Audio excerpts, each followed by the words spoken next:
There's 360 Chicago. Let's do it.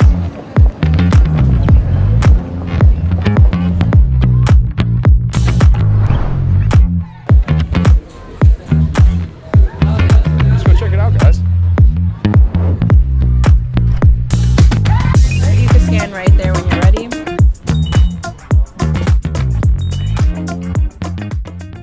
Welcome to 360 Chicago. The building was designed to be the world's second tallest building and the world's first major mixed-use tower. It was also the first of its size to use X-bracing on the building's exterior, which helped it resist wind loads and allowed for a more open floor plan.